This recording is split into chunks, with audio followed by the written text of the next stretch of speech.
Hey, what's going on, everyone? This is Mitch. Good Thursday evening to you all. Hope you guys are doing all right out there, staying safe and having yourselves a great evening, great night. And I hope you guys have had an awesome week so far. Exciting times ahead if you're a cold and winter weather fan, especially right in time for the holidays, because that is what is coming. In this video, we are going to just specifically discuss this pattern change. So we're not going to be talking about several different topics. I know there's a pretty significant winter storm ongoing in the Northeast right now.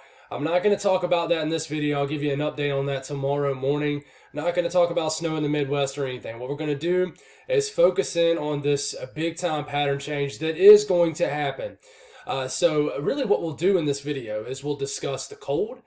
How cold could it potentially get? The teleconnections, what's bringing this all together, and also what's potentially bringing a storm signal together.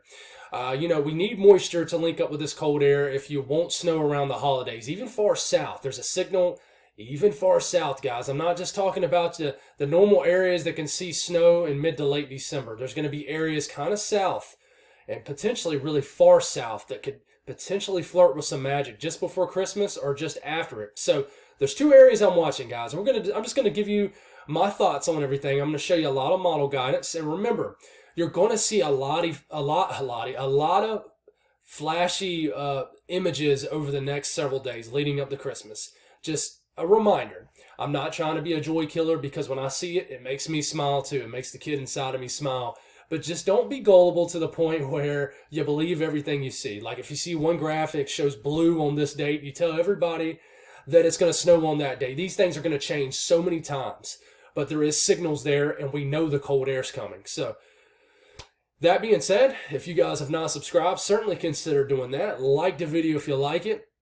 And if you guys got anything that I can pray about or pray over, please put it in the comments below. It gives me an opportunity to pray over it, and it gives others an opportunity to do so too. Hit me up on Twitter, Facebook, especially Twitter. I know more people have Facebook over Twitter, but Twitter is a way to really get frequent updates, guys. I'm telling you, hit me up on Twitter, at Mitch West Weather.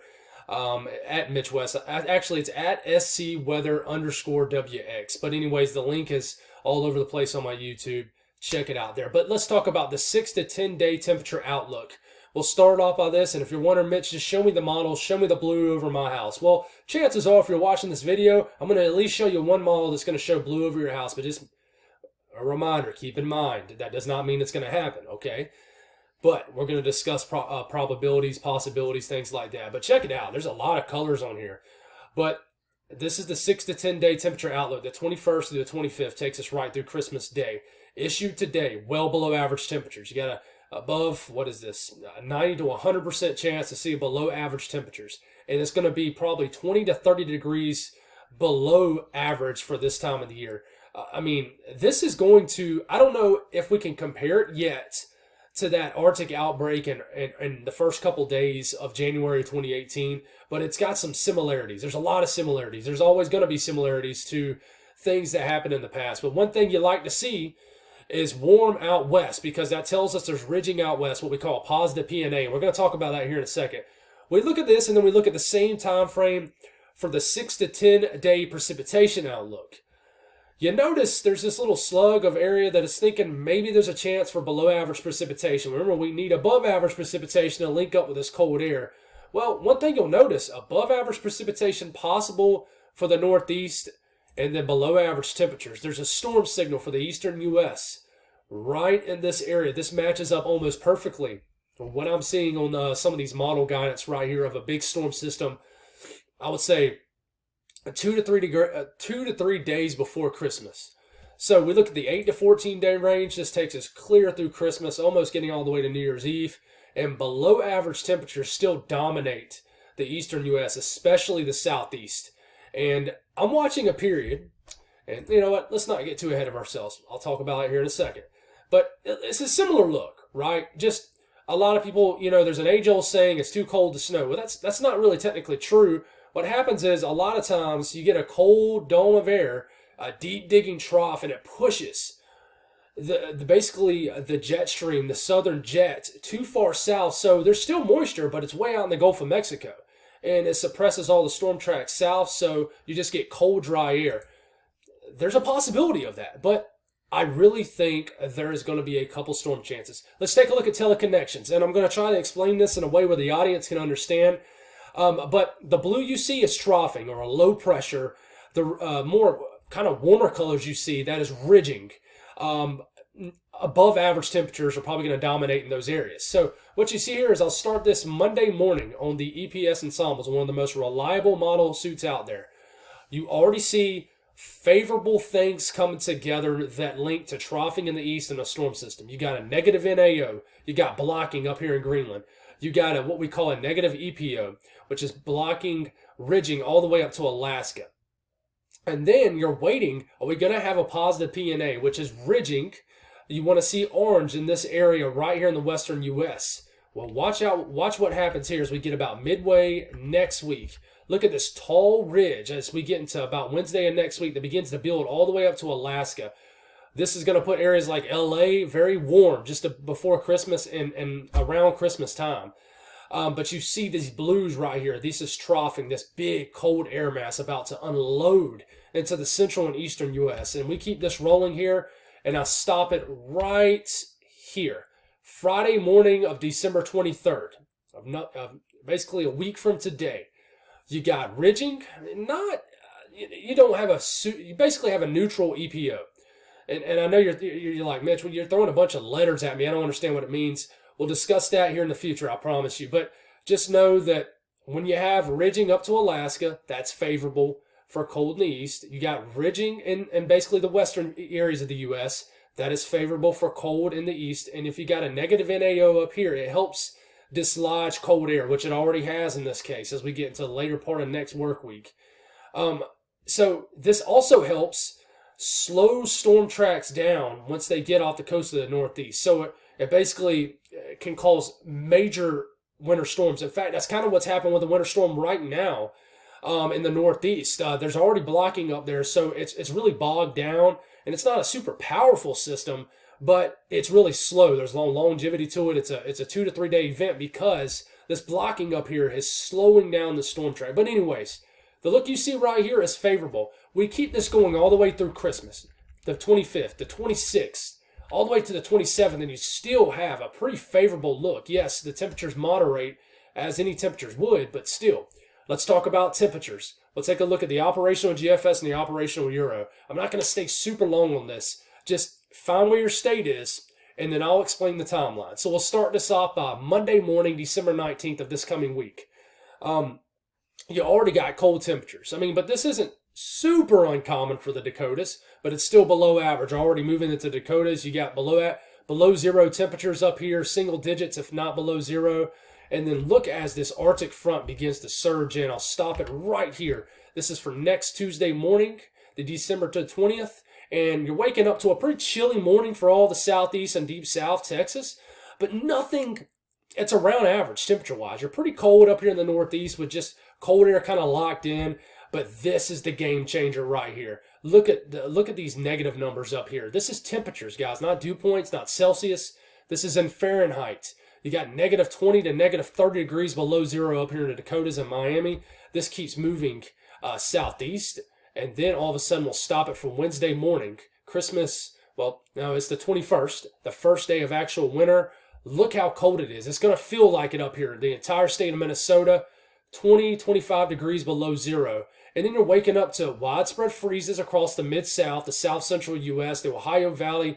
Single digits are sneaking in. We get all the way into Thursday morning, and this is when the real cold air mass drops. To me, it's almost like, it's what it looks like to me. You have two waves, almost like two Arctic boundaries. I don't know if that's exactly what it's going to be, but you have this initial blast of cold air, and then it doubles down behind this and really drops a lobe down here, basically almost like a piece of the polar vortex drops down into Texas. And then I'll stop it here. This is for, around midday temperatures next Thursday, about 6.5 days from now. It's into the 60s in Houston, but if you look at the panhandle of Oklahoma, and make sure I don't say Florida, and Texas, it's only in the teens and single digits for highs.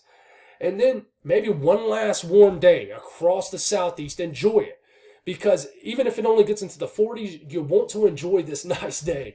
And then all of a sudden, we're getting into Friday morning, and this is when the real true Arctic air mass blasts through, guys. And I'll stop it here. The morning of December 23rd, and just there's areas that are 40 degrees below zero, single digits all the way into Arkansas, and then I'll go all the way to the morning of Christmas Eve, and just look how cold it looks, guys. It's really incredible.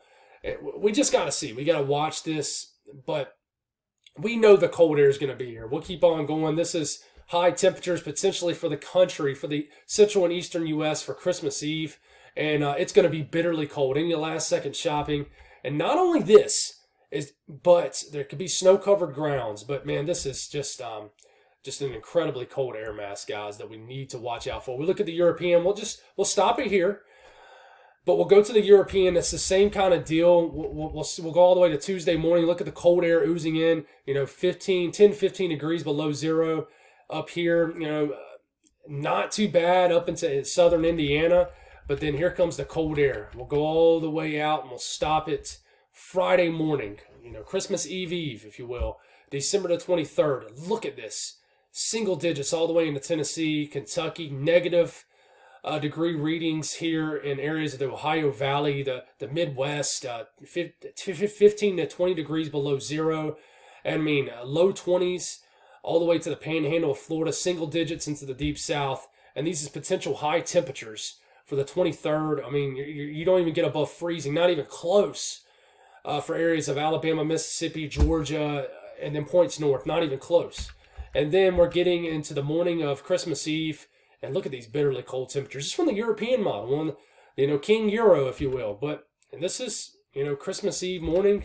And then, it stops right here. We get all the way out to Christmas morning. And look at these bitterly cold temperatures. So that gives you an idea of the cold leading up to Christmas. So everybody's wanting to know, what about winter weather? Well, I'll start this. Let's go on and back this up a little bit. I'll start this for about Wednesday midday. For the first day of winter, December 21st. Here comes our Arctic boundary. You see how these isobars are getting tight right here? That shows a boundary of very, very cold air. With this, you're already going to have that pixie dust snow, meaning it's going to be snowing in very, very cold temperatures. It's just going to blow around. It's not even going to stick on anything. But that's going to be the case across Iowa. There's going to be some energy associated with this. The snowfall ratios will be insane, 30-1. Who knows? But this continues to sink southward, and I'm going to show you something that's going to be a little bit hard for a lot of folks to understand, but I'm going to show you vortices, basically these pieces of energy that we look for. But mainly, here comes what the GFS shows. First off, the GFS is showing what the European was showing earlier now, and it likes this little low pressure that quickly develops ahead of the main shot of cold air. This is an intense little area of low pressure that forms, and we'll stop this around Thursday evening of next week, about a week out from today, literally. Look at this snow breaking out across Arkansas, Tennessee, northern Mississippi, Alabama, all the way up to the Ohio Valley. This low pressure's popping off. This stays to actually kind of like connect, if you will. We'll stop it right here. This is the middle of the night, next Thursday into Friday morning. And, look at this rain changing the snow event as far south as Birmingham, Alabama, Jackson, Mississippi, points northward. Monster southern Alps system, but it kind of closes off a little bit too late. We call it a late bloomer, and it doesn't dig enough to really bring snow all the way deep into Georgia and deeper into the eastern Carolinas. But I'll show you a scenario where it does, and all you have to do is go one model run back on the GFS, and it does it. I'll show you that here in a second. This was the model run that made everybody go crazy. Not this one, but the one before this. But this system moves through, just slams the entire eastern U.S. with a massive winter storm 24 to 48 hours before Christmas. This would lay snow on the ground, and let me tell you, the snow will not melt. Wherever it snows, even into Alabama and Georgia, and wherever it snows, we don't know where it's going to snow. I'm naming states like I know, but I don't. Wherever it snows, if it does, it would stay on the ground till Christmas. Even though this storm system doesn't really technically happen on Christmas Eve or Christmas, whoever sees snow, the air behind the system is so cold that it will not go anywhere, folks. We get to the morning of Christmas Eve. Notice there's not really much of anything going on right where you want it to go on, right on Christmas Eve. But There's that system beforehand. And then we're watching another system you're not going to see on this map. But there is a piece of energy here that you just don't see. But we watch literally right after Christmas Day into the 26th. And look at this. You can see it right here. This low pressure that pops off here. Ton of cold air. It's suppressed. But you watch for a northwest trend here. But that's past 10 days out. Very unreliable area. And then the cold air just dominates for the next couple days afterward. The European, what does it show? Same situation. Low pressure right here. This is, 1 week from today, literally. Next Thursday, midday. And remember, as I'm showing you this is just model guidance. This is not exactly what's going to happen. I'll always read the comments after these videos, and they say, yay, it's going to snow in Kentucky. It's going to snow in West Virginia. Like you're sold on it almost. But remember, I'm just showing you this stuff because of a storm signal. And I can tell you, with the first system, which is this, there is a solid storm system building just 1 week out now. We're 1 week out. So this weekend, I said last weekend was huge.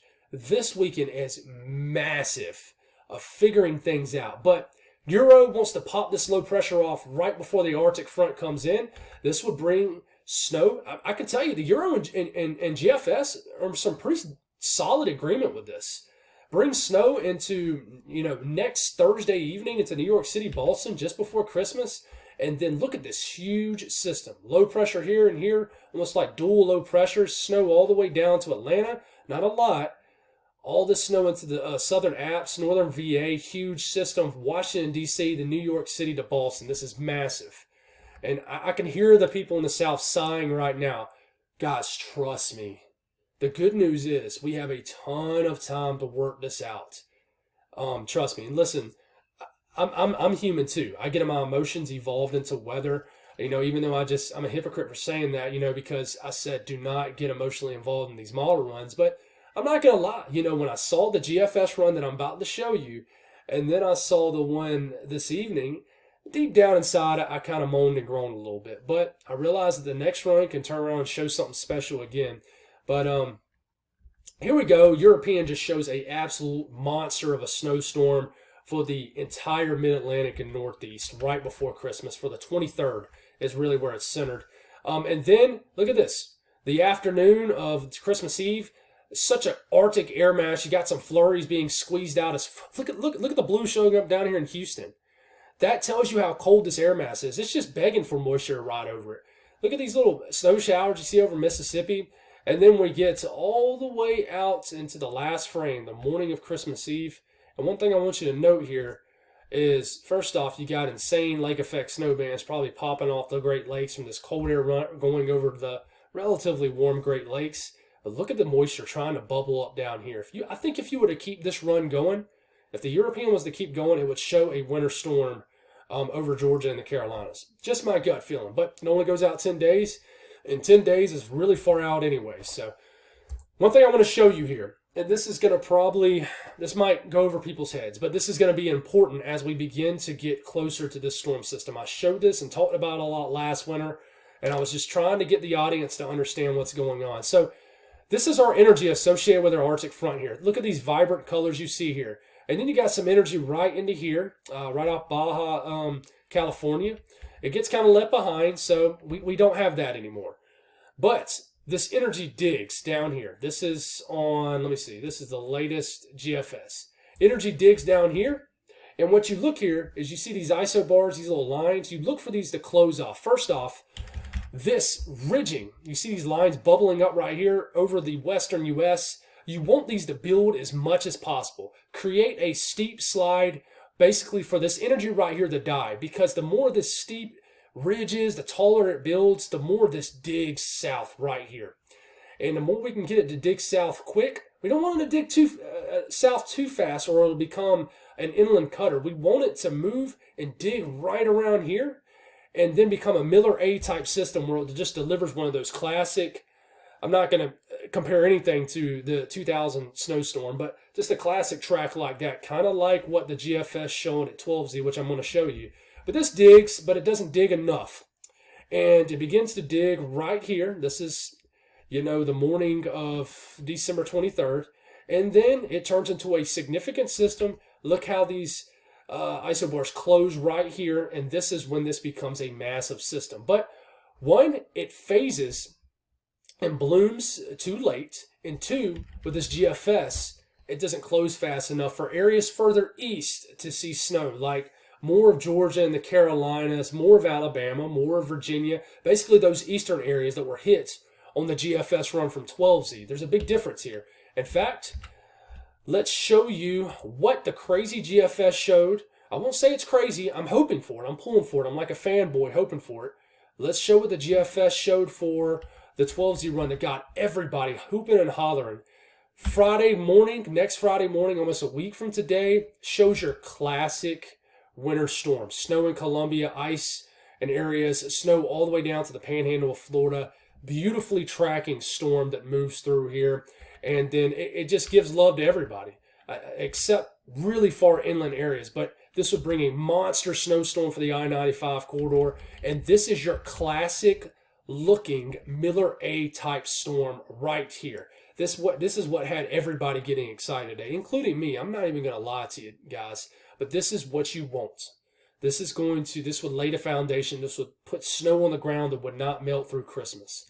But low pressure is a perfect track. Cold air is moving in, but there's enough in, and it phases. And really, if you look at the vortices here, the difference between what the GFS showed back here, let's see if I can find it really quick. The difference between what you see here, you notice there's a lot more rain involved in this, and it's not as good. You need to know enough cold air in here. You look at this, and then you look at this. There's a big difference here, and really the reason you got such a big difference is this right here. Watch as I click the down button to the 12Z run on the vortice map. Watch what this does. Watch what it does.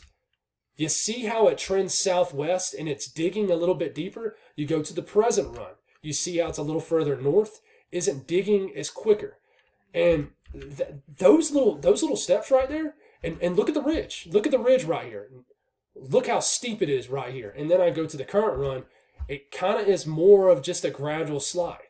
So all those things come together, guys. And I know that this doesn't make a lot of sense to some people, but I don't want to always just come on here and just show you a bunch of flashy maps and a beautiful, really cold temperatures and then head on out. I really want to dive deep into this and really what's driving this. And these little differences right here are the difference between something truly special for areas that hardly never see snow and just and no offense to you folks that live in the areas that always get it, but and the difference between that and something like just a normal system that just seems like the same people. So we got to watch this. We got to hope for this to dig a little bit more, and a lot more people will get into the fun that hardly ever see it. And, you look at the European. What does the European do off this? Well, the European doesn't dig near enough. And it's really because you just need this. You need a taller ridge. It doesn't dig near as much as you need to a dig, and then it phases really late. It phases way off the coast or right on top of the northeast. So you really need this ridge to be a lot steeper for this piece of energy to dig down here and to begin to start getting its act together a lot faster. This would throw more cold air in the equation and might be a much more significant storm system for a lot more people. So last thing we'll show you here is the GFS ensembles, the latest ones. Still a solid signal down here. And we got an inch and a half mean all the way to Columbia, South Carolina. And then the further north you get, the better it looks. So one thing I'll show you guys, one last thing, is you got this, right? You move this through. But there's another piece of energy right here. You see this coming down, the stovepipe? This is close. And, you look at this. You see this piece of energy right here? You look at this, and then you actually look at the map and see what it shows for that same time period. Go all the way to 240 hours out, and you're like, well, I don't see anything, Mitch. There's nothing except this little band of light snow right here. Well, and then you look at this, and you're thinking, well, man, there's got to be a storm system right here, but there isn't. And it's just got to try to get its act together a little bit quicker. And it's got to dig a little bit more sharper and really close off. But there is something behind the first system also. So hope this makes sense for you guys. I'm excited to talk about this, going forward. It's going to be a dominant topic. It's going to be a lot of sleepless nights. I find myself waking up even earlier than I already wake up, which is 4 o'clock. Just looking at the models, just being excited like a little kid on Christmas morning. So I'm going to follow this for you. We're going to figure this out, and hopefully this can be something special for a lot of people. I know I'm pulling for it. God bless all y'all. Have yourselves a great night, and I'll talk to you in the morning.